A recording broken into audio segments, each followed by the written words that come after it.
Welcome to SPE 560, Characteristics and Education of Gifted Students, Fall 2015. This brief video will go over the assignment, the literature review. So a literature review is a comprehensive but concise summary of the research that's been done on a particular topic.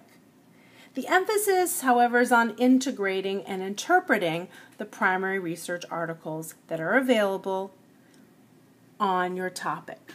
When I say primary research articles, I'm talking about those that you are going to find in the journals suggested in your bibliography.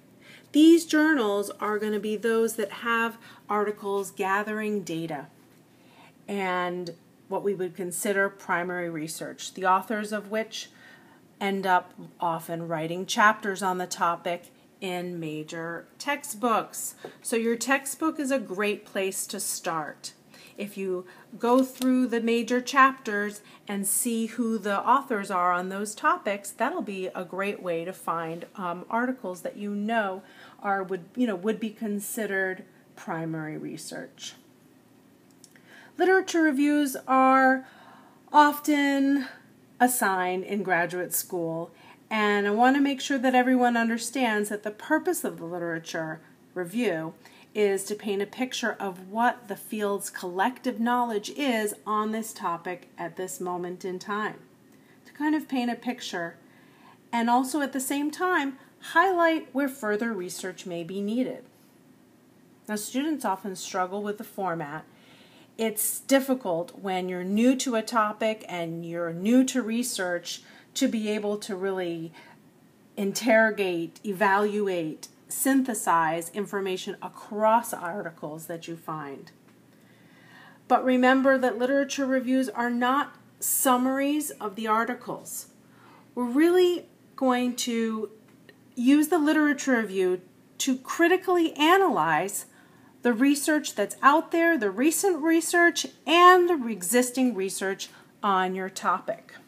So a good place to start, as I mentioned, is your textbook, so you can see what research exists out there. And then you're going to want to read a variety of evidence-based articles, those that represent the current state of knowledge on this narrowly defined topic. So articles written in the last 5 years. When you're choosing your topic, which you're doing this week, make sure there's sufficient research to provide evidence on this subject, on this topic. And you want to make sure there's enough, not just in quantity, but also in variety of where the articles are coming from. You might want to balance your journal articles with book chapters. As long as you're finding some current research, of the 10, at least, as many of them as possible in the last 5 years.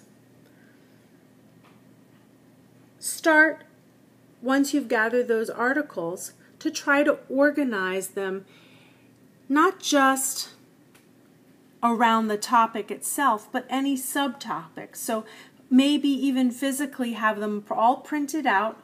Remember, having access to the abstract alone will not allow you to complete this assignment. You need the full text of each article that you are going to be using as a reference on your paper. So if you physically got all of those articles into little piles and tried to categorize them that way, trying to look for key themes, look for trends, or look for issues or ideas that need to be compared, this is what we're talking about when we're looking for analysis.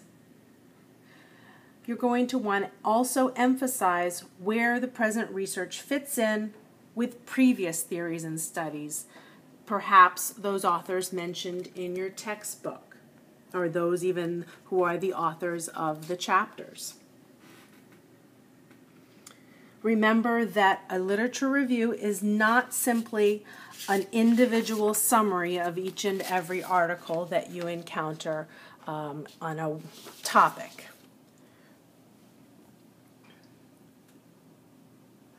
As you start to read articles, and I would also suggest that you read the article that I provide you. There's a sample article written in APA style. Yes, it's an article that I wrote and that I published. Students, I have experience publishing many of my literature reviews. So this is an area that I know